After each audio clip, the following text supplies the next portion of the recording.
This is Megatron. This is the glorious Megatron. And this episode of the Beast Unleashed podcast features Stephen C. Phillips, Mike Blanchard, and Michael Wilson.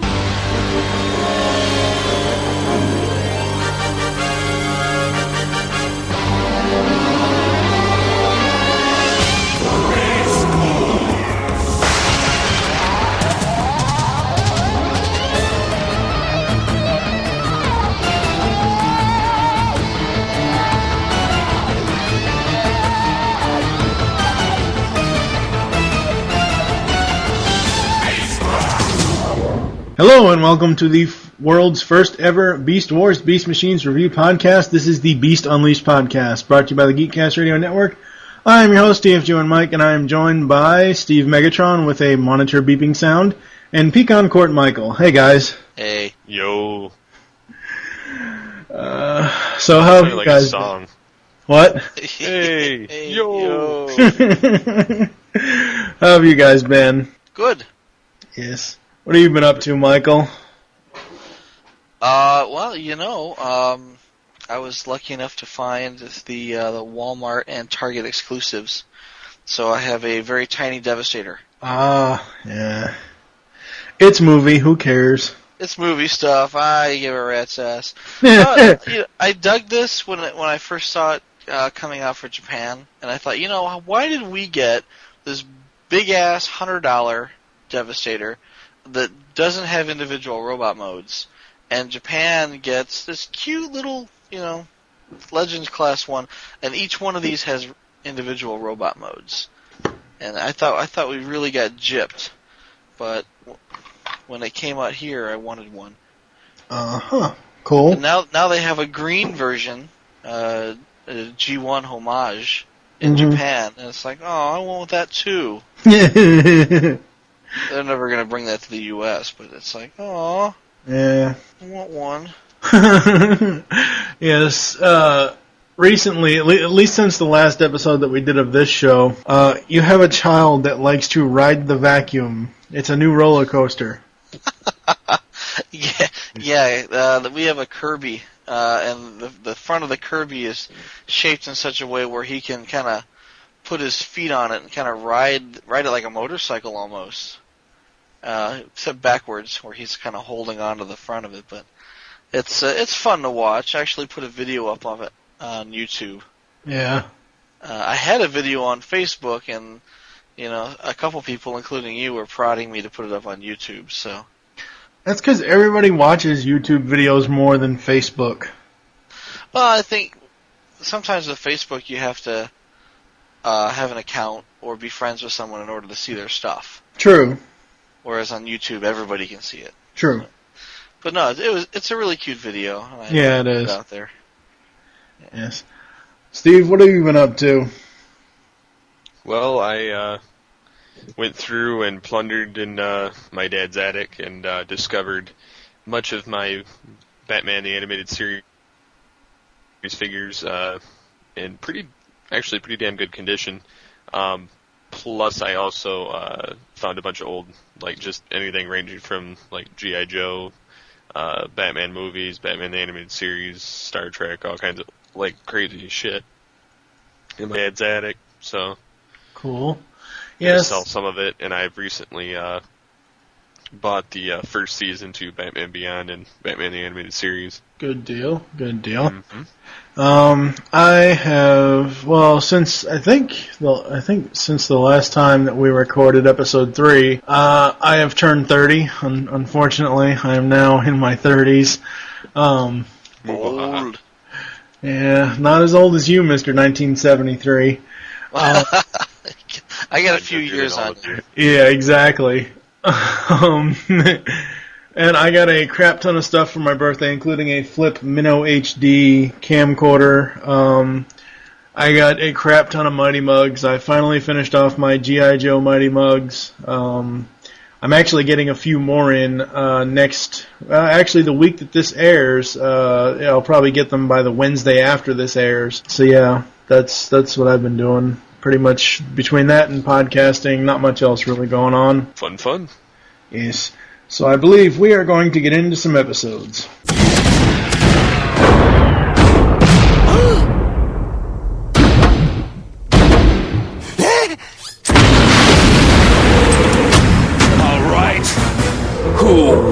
some.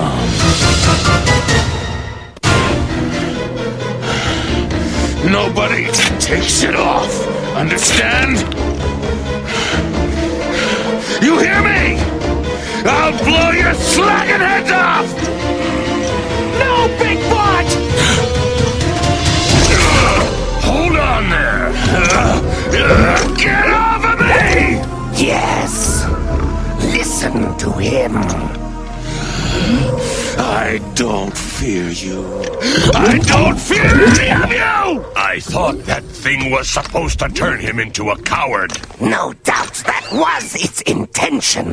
But Scorponok is notoriously incompetent. I would say instead that we have a berserker. Interesting. Optimus can beat it! Come on, Big Bot, fight against it! You can do it! Please! It's too much.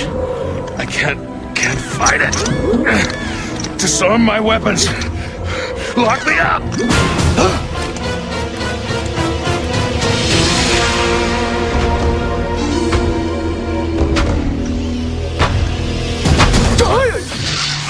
Scorponok. Yes, I've been waiting for your report. Yeah, I stuck it to a Megatron, and good! Excellent. And the antivirus? Just one! Like you said! Right behind you! By now, Optimus Primal has most assuredly exchanged his courage for a nice, cowardly yellow stripe. Yes, but he will not want to stay that way. No. So when he leads his misguided mechanoids on a futile raid for this antivirus, it will be their final battle in the Beast Wars. First up today is guerrilla warfare. While examining local flora, Optimus Primal and Dinobot are attacked by Scorponok, who launches one of his cyber bees at Optimus.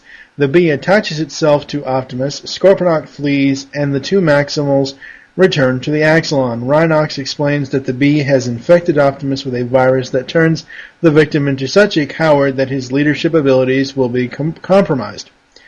But everyone is in for a shock when the Maximal Commander bursts out of the repair CR chamber filled with aggression, weapons at the ready, and have a mind to take on the Predacons by himself. It's Transformers 28 days later. The Rage virus. Yes. And it came from monkeys, too. Oh, good call. Oh, wow. That's so wrong. Optimus the Ebola monkey. What's up? You know, Dinobot's always looking for a fight was my first note that I made on this one. You know, I know that's his nature. I know that, yes, deep down he is still a Predacon and he wants to destroy stuff, but, I mean, you know, Christ, we're what, 12 episodes into this show, and they can't find somewhat of a better plot device for him other than always wanting to fight? Well, I think that's kind of the nice thing about this episode is he, transcends that a little bit. He starts off saying, I should say he starts off with Optimus being the peaceful explorer, looking at plants, and Dinobot saying, I just want to kick ass. And by the end of the episode, you've got, a slightly mellower Dinobot who's, giving people flowers. True. And then he's saying, play with me. Where's my Little Pony? Apocalypse Pony. Off air, Michael and I were talking about the cultural references in this show as far as, like, one will come up later in Victory, but I caught one in here. Dinobot says something about dinner salad. Hello, this is prehistoric Earth. Yes, I get the timeline of the Beast Wars Transformers. They were in the future, then they went into the past. I get that. But, I mean, come on. Oh. You don't think they eat salad for dinner? No, I don't, considering all they do is drink Energon all day, or they try like to drink. To toss salad, though. Oh, God. That's just They'll toss your salad. They're out there alone. They got nothing better to do. A primal. A primal? Yeah. As opposed to a standard kind. Well, when he's very angry, he's yes, yes. Okay. So you're saying that the anger level is directly related to his primeness. Yes. I thought it was funny where they called him a berserker, because I was reminded of Clerks. Clerks, yeah. My love for you is like a rock berserker. Would you like to? Anyway, I thought it was making fuck. Well, that's not the line I was going for. Yeah, would you like to suck? Yeah, we're not going there anyway. Berserker. Scorponok, what a fool you are! Because the original intent was to make Optimus, a coward, and instead they made him all angry, and I'm going to kick ass. I like that. Was this the first use of Scorponok's Cyber Bee? Yeah, I believe it was. Steve? Steve would know if he wasn't asleep. Steve? Holy Christ, he's asleep. Yes, I'm here. Can you hear me? For a second there, I thought you dropped out of the freaking conversation. Is Guerrilla Warfare the first episode that we see a Cyber Bee from Scorponok? I'm almost pretty sure this is the first time that we've seen one. Okay. Yeah, I think it is, because I would have made a note of it beforehand if we hadn't, or if we had. Sorry. No, go ahead. I was going to say, I think this episode is really where Hasbro approached them and said, hey, look, we're really going to need to see you show off more of the toys. Because if you look at the Scorponok toy, he's got the Cyber Bee, which is it's kind of neat. It's kind of cool. If you look at the Optimus toy, he's got the battle mask. He's got the swords. He's got the flip-out shoulder cannons, and they never really showed those before. Right. He was always just shooting at them, whereas now, it's like, hey, I've got swords, and I've I look like freaking G1 Optimus Prime now. And check out my flip-out shoulder cannons. Which they showed the battle mask a couple of times before, I think. I don't think I've seen it. I saw it here, and I saw it once on Victory. But I think this is the first time I've seen it. What, his battle mask? Yeah. Yeah, he's already used it. I could have sworn I've seen it before, too. I don't remember what episode, but I could. I don't remember either offhand, but I know he's used it already. Yeah. I don't remember seeing it. Well, regardless, it looks badass. Oh, yes. Yeah, that and, as he proceeds to, get torn up, they show off a really nice, kind of a battle-damaged mode for him. Right. It's just all beat up. Yes. I don't remember who did it to him or what part of the episode this happened in, but there is a Waspinator splat alert. Okay. How is that any different than any other time? Because last time when there was a Waspinator splat alert, it was Rhinox's Gatling gun, and I love Rhinox's Gatling gun. Was the last one the Gatling gun or the Rock?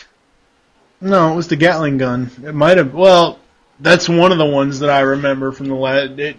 You're right. It probably was the Rock, but I don't think he actually went splat in this episode, though.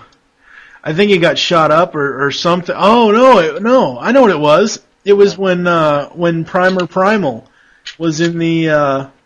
He busts. He busts in the base through the wall. Yeah. Oh, and he pulls it through the wall and Bitch slaps him. That's right. Yeah. So it's not technically a splat alert, but it kind of is because it's a whoop ass. Yeah, shit just happens to Waspinator. He totally did the RoboCop. Comes through the wall. Yeah. It was like a Jaws moment too. It was like and then it went. Dun dun dun dun dun dun dun. My last note. One of the things I absolutely enjoyed about this episode, Tarantulas gets stabbed the hell out of himself. Because Optimus just takes one of those swords and just goes. Oh, he says, "Stick around." Yeah. That was like a moment from a horror movie. It was awesome. It was very cool. Yes. I like that. I was wondering, Optimus is freaking out in the ship, and yet Sentinel doesn't kick in. Yes, it does. While he's on the bridge? In the Axelon, you mean? Yes. Yeah. Yes, the alarms go off and he starts shooting them. And then the autoguns come on like 2 seconds later. Inside the bridge. I don't remember the autoguns coming on. I just remember him shooting all the lights. Well, no, he shot the alarms. The red alarms, because the red alarms came down. Right. I don't know. Steve? Yeah, there should be like guns and, coming out of the walls. Steve, what? Did Sentinel activate when Primal went all berserk? Yes, slightly. It was more of a security precaution because it had weaponry being fired off. Oh, yeah. So I don't remember there being weaponry. I just remember there being lights, which he blew up. I don't know. Which I thought was funny. Well, he busted out of somewhere. So. Yeah, he busted out of the CR chamber. Yeah. So he set everything off.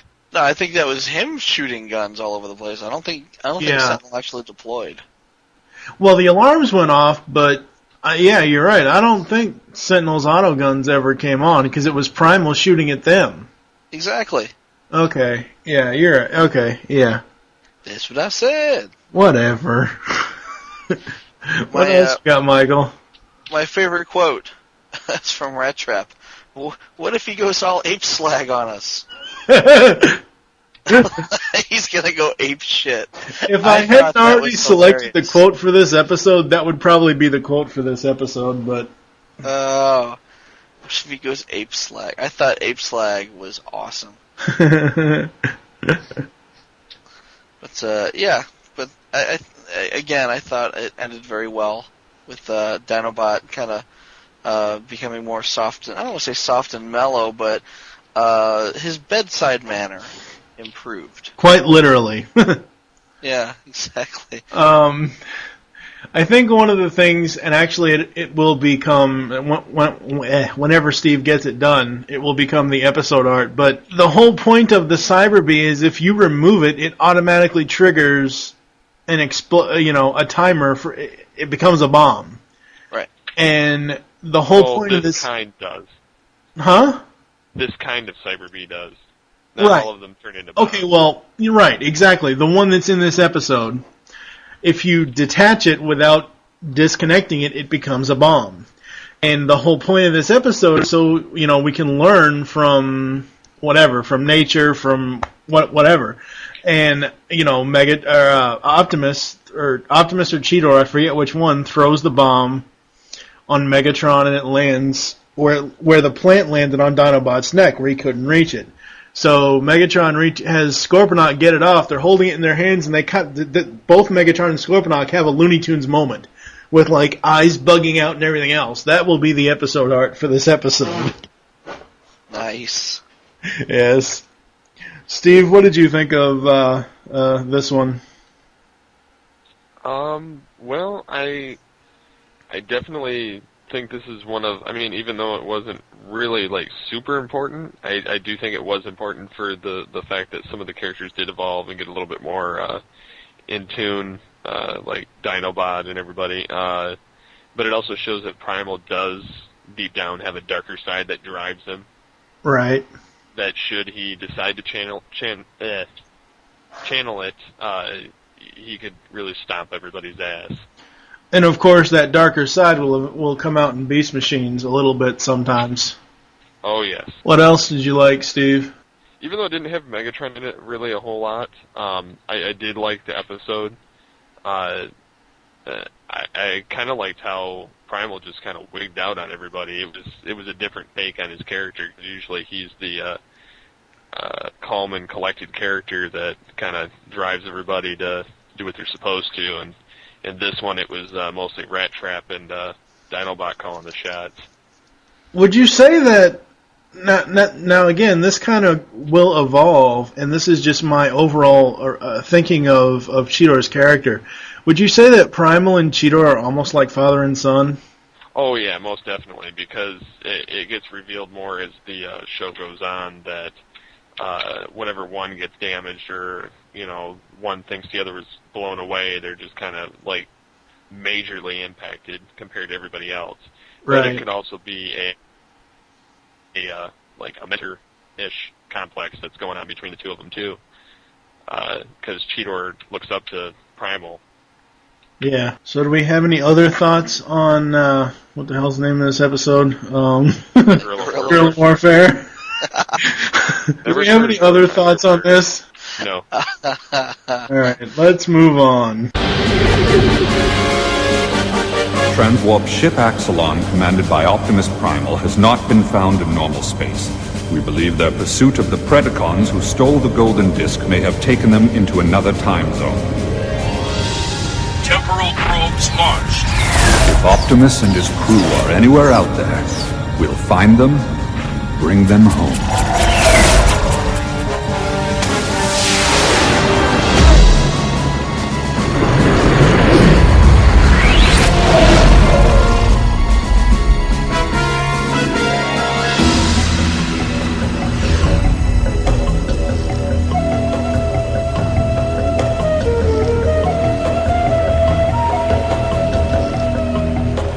Next up is the Probe, and as of note, we are doing this in air date order, not Rhino DVD order. Goddamn fucking Rhino. The Probe. An unseen Maximal on Cybertron reports of the search for the crew of the missing Axelon.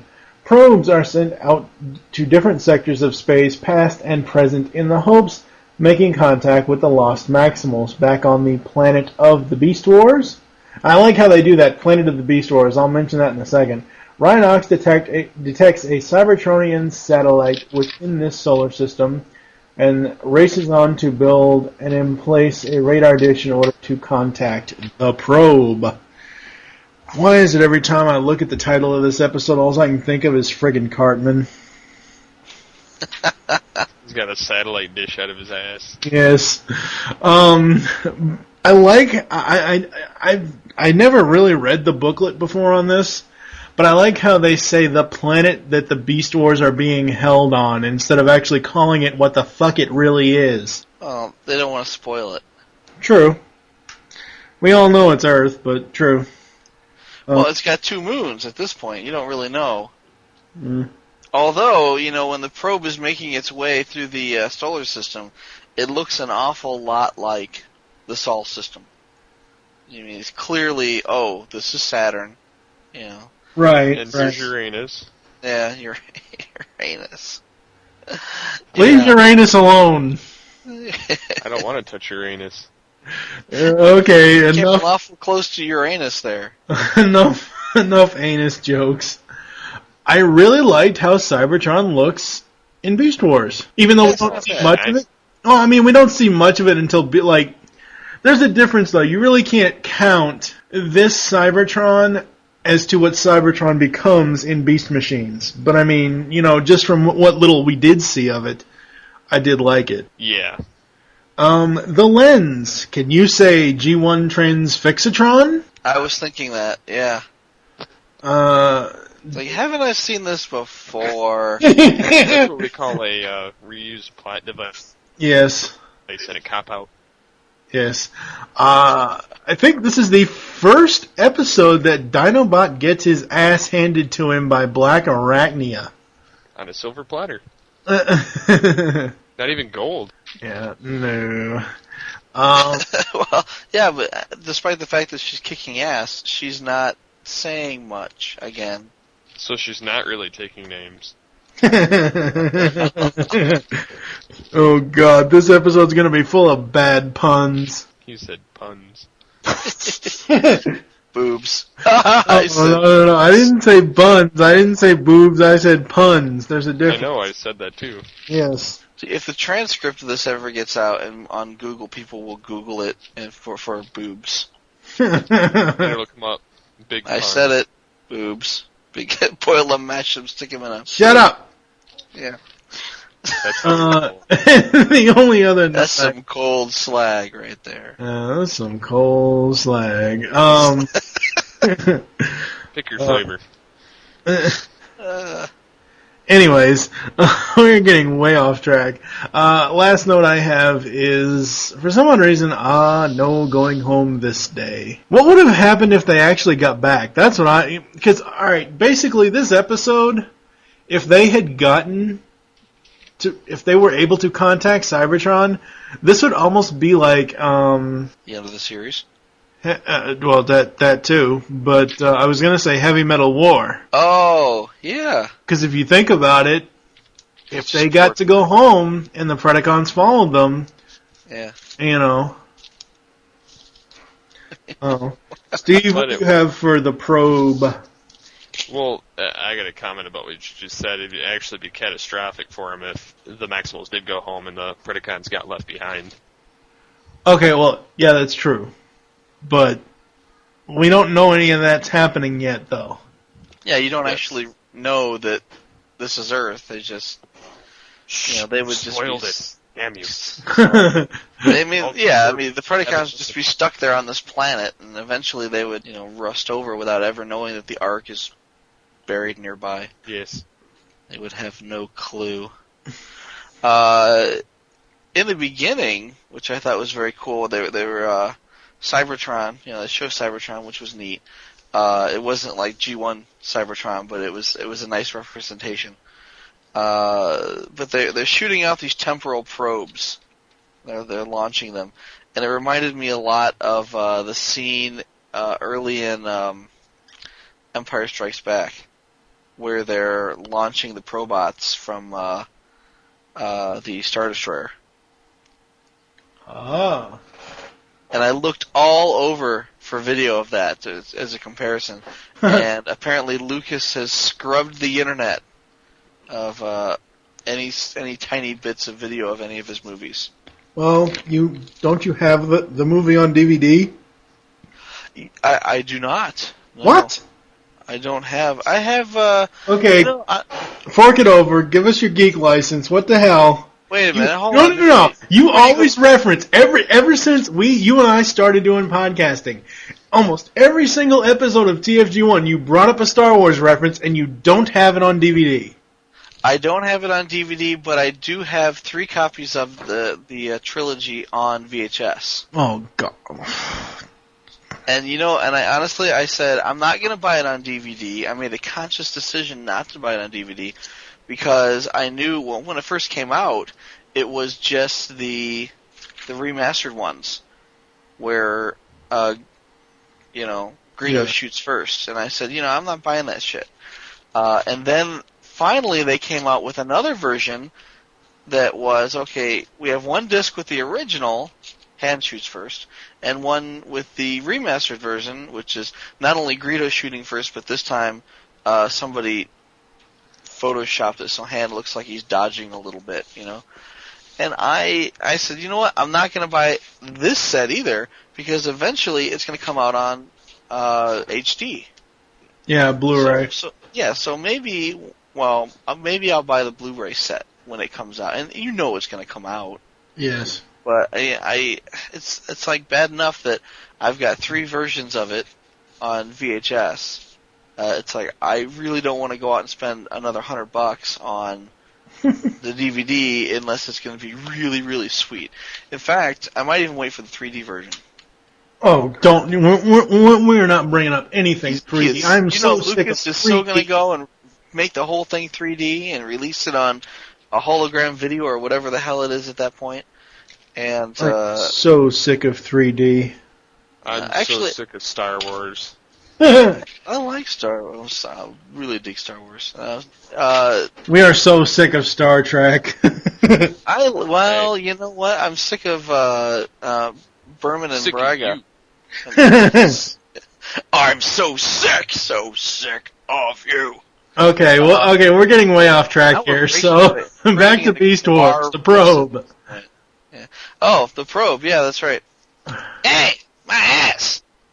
Wow, Cartman made an appearance on the show. Yes.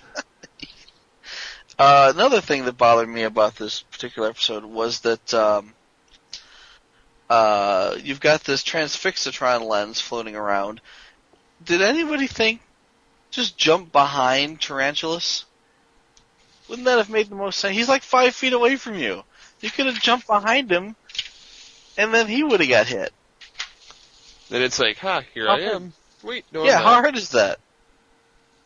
I just thought it was really dumb that almost everybody got transfixatroned, and you jump in front of a bad guy or jump behind a bad guy. Could have fixed a lot of things. There was an awful lot of shooting people over mountains. Or missing people over mountains, because again, I don't know if it's this one or the next one that we're going to talk about, but I noticed a lot of bad shooting again. Well, there was some bad shooting, but there was, literally, shooting flyers out of the air, and they would fall and land behind a mountain or a hill or whatever. Or you hit Megatron, and he would fly up into the air and then fall, because of light gravity. But he'd fall behind a mountain, and there wasn't as much Team Rocket going on this time, which is always good now. No more Team Rocket. Well, they kind of sail off into the sky. No. Then of ding, they fall to the ground. Steve, what do you have for this episode? Yes, on that note, I like the episode, but at the same time, it's not really one that I care to watch over and over. I mean, yeah, it's cool for the dynamic of the show. But I thought you'd like this one especially much because Megatron wins in the end. Well, I mean, yeah, he does win, but he doesn't ultimately win. Well, what do you mean? In this episode, or? Well, he wins in the episode, but he doesn't ultimately win. Oh, no. I mean, at the very end, he doesn't win, but I mean, as far as the war, he loses, but this particular battle, he wins. Yeah. At the end of the episode, he's coming out pretty much ahead. He doesn't have to worry about Cybertronian police coming to, pick him up in prehistoric Earth. Well, yeah. I did like, now that you brought up Cybertronian police, I did like how they plotted out Dinobot's character in this, because, Dinobot, as he said in the episode, at the core, he is Predacon. And even though he and the Maximals have an alliance now on Cybertron, he's just another criminal. Yeah, he was, one of those guys who stole the golden disc to begin with. Yeah, I like that they're giving him, we're seeing more sides to him, other than just what I brought up earlier in this episode of, him always wanting to fight. At least now that they're showing that he has more than just, oh my god, I need to kill something now. Yeah, no, there's definite motivations, on several levels for him. And it's interesting because they don't just abandon the concept. In the next episode, it comes back. Right. He's like, you know what, I have no interest in going back to Cybertron and being thrown in jail. Right. They're just not psyched about the idea. No. Yeah. Unlike everybody else, who's like, woohoo! Well, I mean, would you be excited to go home if you were known that you were going to be locked up as soon as you got back? Yeah, it's like, you think he's going to be the big fish in the pond. It's not like he's Rattrap, who's going to get anally raped every day in prison. Ouch, my ass! Ass! Well, I am going to throw Michael under the bus, considering his manhood is up on a pink shelf. My manhood? Yeah. On the pink flowers? Yeah. See, that's why I can't go to prison. Okay, on that note, I think we're going to move on. I can't go to prison, man. We're all gonna die! Wait! Look! Down in the sky is the bird. Maybe a plane. It's Optimus!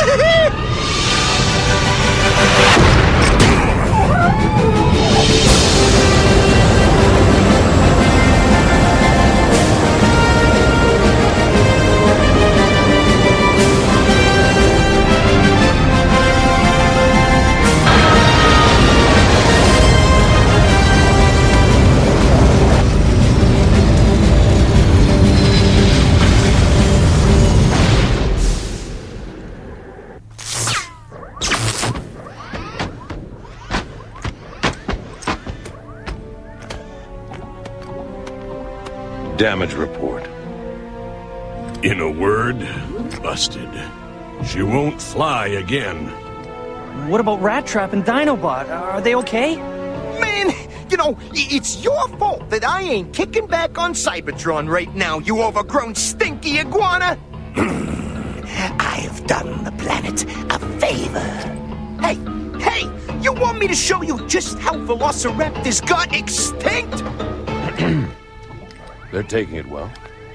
Wouldn't want them any other way. Go scurry through a maze, mouse. Yeah? Well, why don't you come and make me, lizard lips? If you wasn't inside that chamber...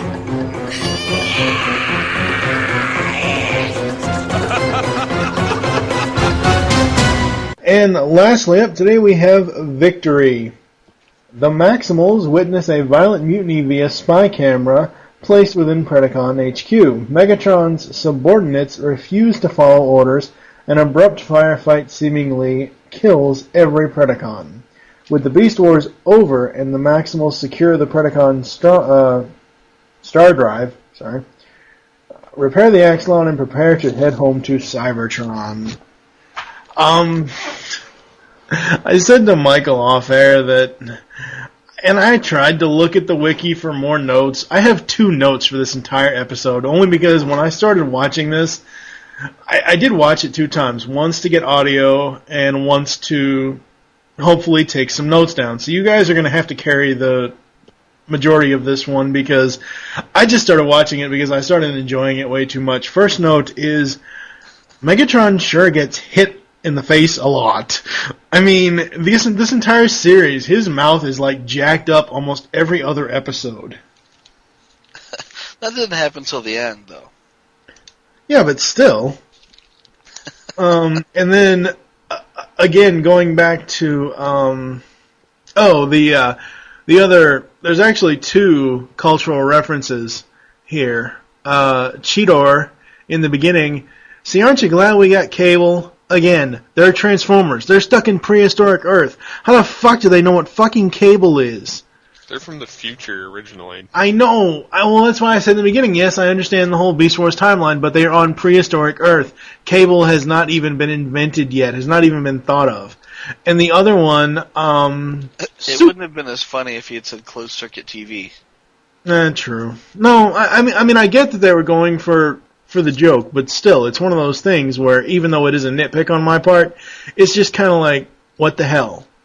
And of course, the other obvious reference was, look, up in the sky, it's Super Optimus!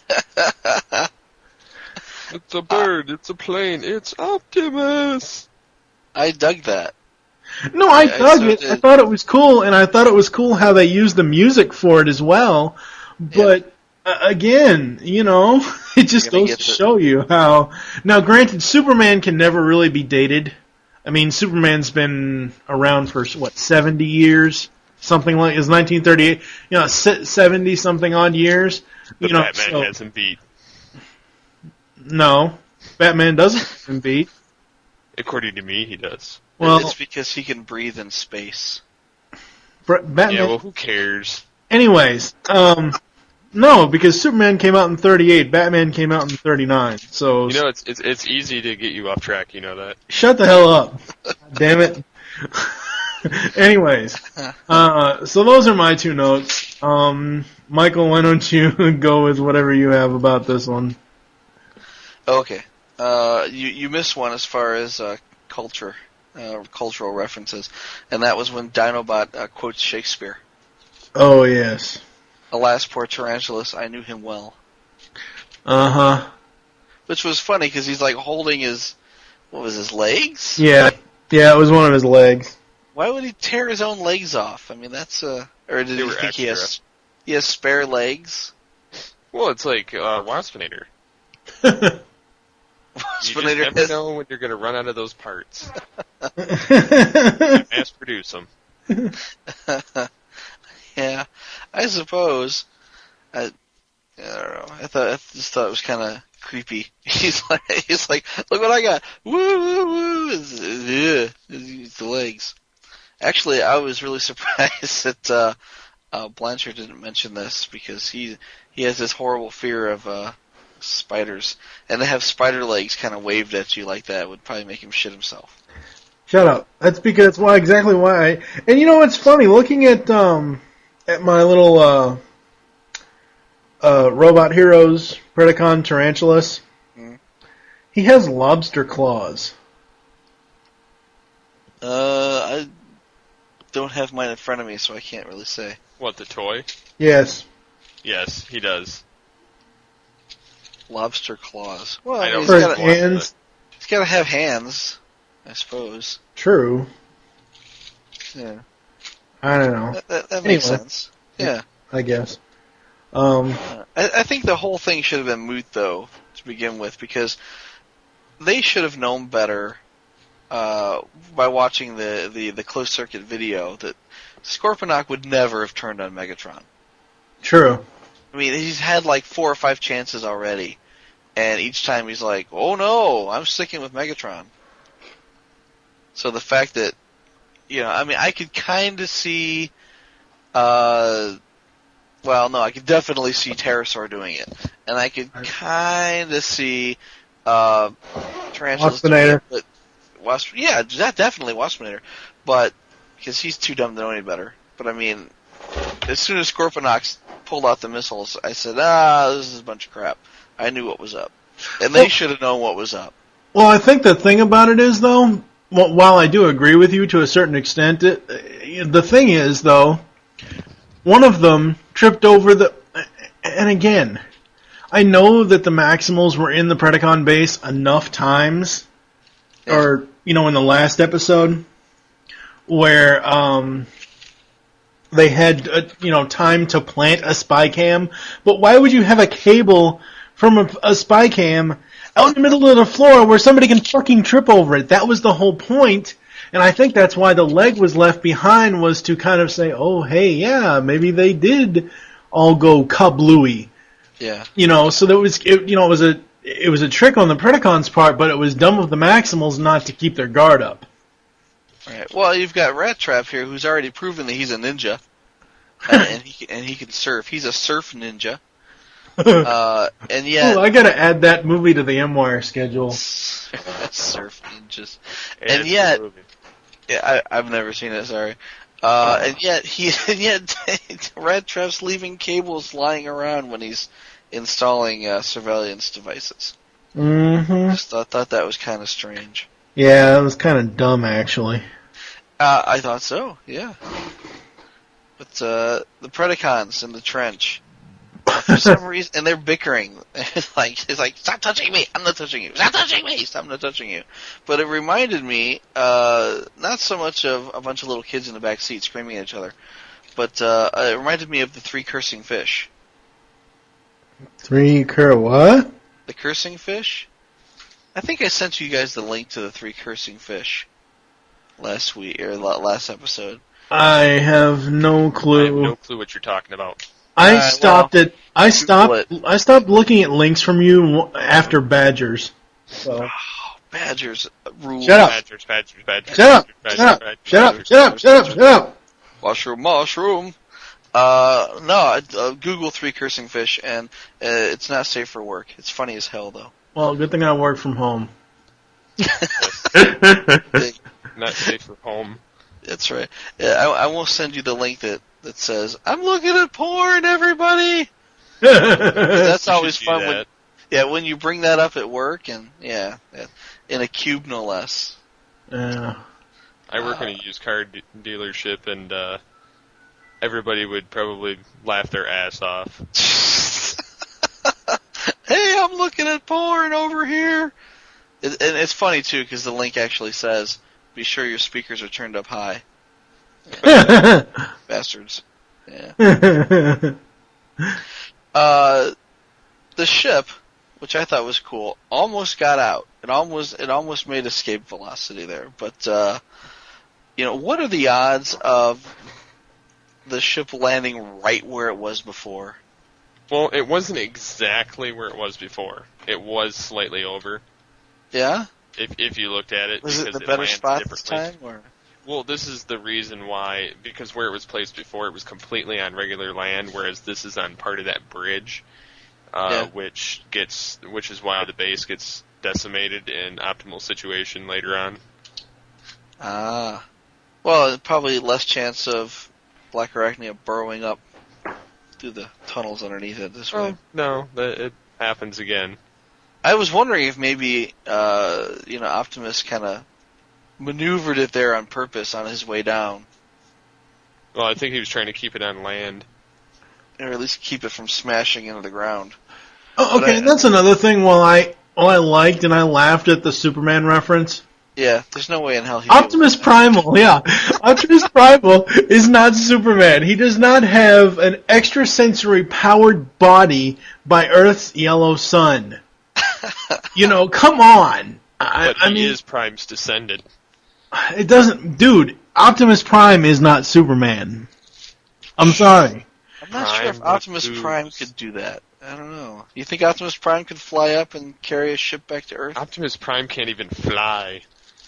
He got a jetpack. Wrong. Actually... No, he borrowed it. Yeah, he borrowed it from Sideswipe. But going back to... He never gave it back. Well, see, the problem with... But it never reappeared. It's like Sideswipe, don't be an Indian giver. You gave it to me, it's mine now. The problem with the G1 Autobots is that they could fly in the first 3 episodes. Was it the first 3 or just the first 2? No, it was the first one. It was More Than Meets the Eye Part 1. They could fly, the Decepticons could fly. By episode 2, the Autobots lost their flying abilities. Yeah. They pooped the flying ship. Oh, God. Who lets them fly? And they could swim, too. I don't think they should be allowed to swim, to be honest. I think they're too heavy. Yeah. But, by the end of this show, the Dinobot Rattrap banter reaches an all-time high. I mean, they kind of bicker a little bit here, but I mean, prior to this, but here, I mean, they go on for a good 2 minutes straight. They're the odd couple. Yeah. Well, very odd, but I mean, this is probably the first time that I've seen them really go at it for an extended period. I mean, to the point where Rattrap's even like, man, I'm trying to get him to, bite my head off, and he just won't. Well, and that's the thing, like I said before, they're showing that Dinobot actually does have some emotions, especially the fact that, as I said a second ago, or a little while ago, or 12 and a half minutes ago, or whatever, he is a Predacon. And if he goes back to Cybertron, his ass is going to be put in jail. So. Well, no, but I mean, as far as the Dinobot Rattrap diatribe. No, I know, and that's why Rattrap doesn't understand, because as far as, what's wrong with him? That's why. Oh, no, I understand that he was upset because he thought, oh man, I'm just going to go back and get put in jail. But the fact that, the fact they're bringing up the fact that Rattrap's trying to push his buttons. Yeah. And normally, he would bite, literally. Right. And figuratively and literally. But And then by the end of the episode, they're back at it. But when they go back at it, it's a very long conversation where they each, say 2 or 3 things back and forth to each other. What's really interesting, and I probably brought this up before, but if you see Scott McNeil in person when he's doing Rattrap and Dinobot back and forth, he doesn't stop to breathe. Right. You told me that. Yeah, it's really cool how he does it. And where did I read it somewhere where a quote from him was, anyone else would consider this to be a debilitating mental illness, and yet he's turned it into a lucrative career. Exactly. Or you argue with yourself in different voices. Hey, I do that quite often. I was just gonna say, Steve does that quite often, but he doesn't get paid for it, unfortunately. See, in that case, it's a debilitating mental illness. Wow, zing! I resent that, Mark. Zing! You resemble that remark. Yeah. In your own mind. Oh, boy. I know what you are, but what am I? This is what you're doing. This is what I want you to do. Any questions? Oh, the last thing I was going to say is that when the ship was taking off, it made this really cool creaking noise, like the Titanic sinking. Yep. And I thought that was reverse. Awesome. In reverse, even, yeah. So actually, when it fell back to the ground, it didn't make any noise at all, except for Superman theme music. But when it was taking off, it was really, really cool. I dug it. Yes, Steve, what are your thoughts on Victory? I think it's a pretty cool episode. I like the whole, plundering the enemy base and having them hide underground, trying to get the advantage. Like, yeah, we'll let him go. Because Megatron has other plans, but he never actually was going to let them go. The other thing that kind of irked me about that episode is how the hell is he going to run, jump, and grab onto one of those really, really thin pieces of metal that are holding down below on the ship, and then all of a sudden he's on the bridge of the Axelon? He crawled up through the landing gear. Yeah, it never actually showed how he got on the ship, though. Well, it shows him jump onto that metal rod that's supposedly landing gear. No, I think the metal rods were there to kind of hold up the front of the ship because it was kind of at a weird angle. Yeah. But he he made the Die Hard leap and grabbed a hold of it with his really sharp teeth that just happened to be in his hand. He said, metal floss. Metal floss. Oh, God. This is where the Grimlock sound clip would come in. Crunchy. Was that Grover? Yeah, it was a combination of Grover and Yoda. It's Yoda. Frank Oz for the win. But yeah, I think he actually chewed his way through the bottom of the ship. Okay, well, on that note, do we have anything else that we want to say about this last episode today?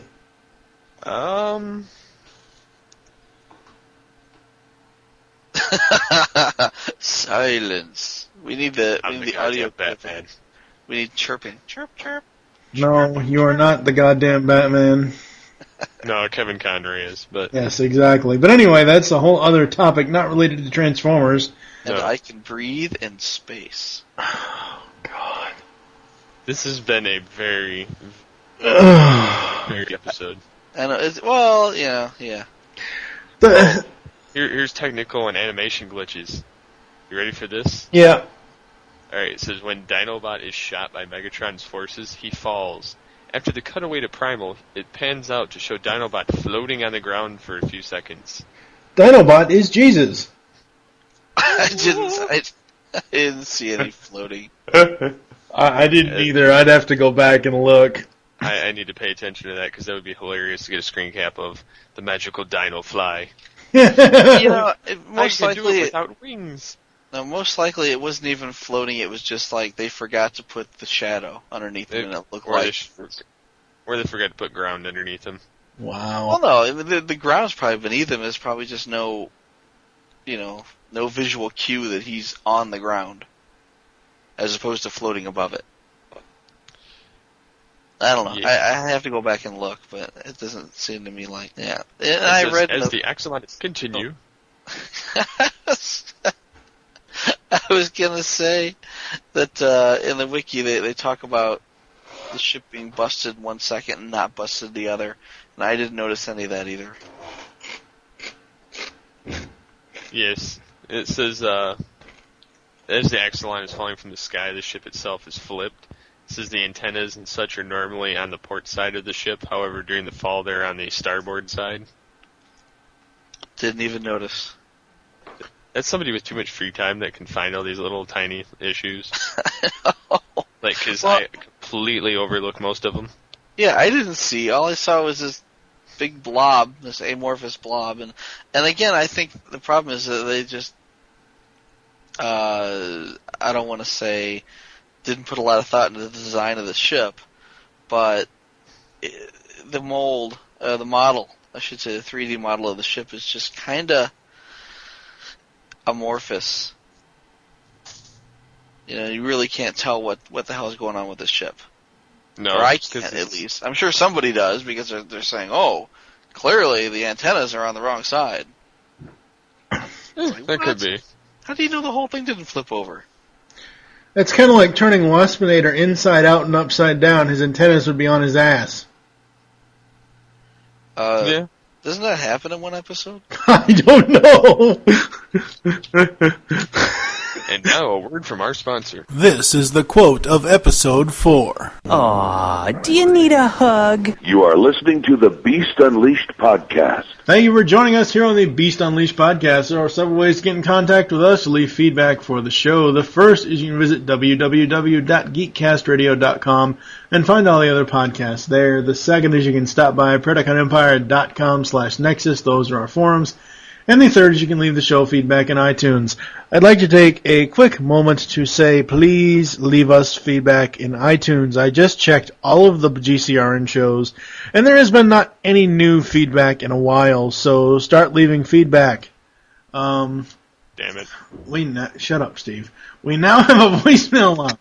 Call us and leave your thoughts on each episode. Be sure to say which show you're leaving the message for and your name. The number is 502-526-5821. We have Twitter. Also welcome. No, it's not. Do not endorse the words of Michael Wilson on this.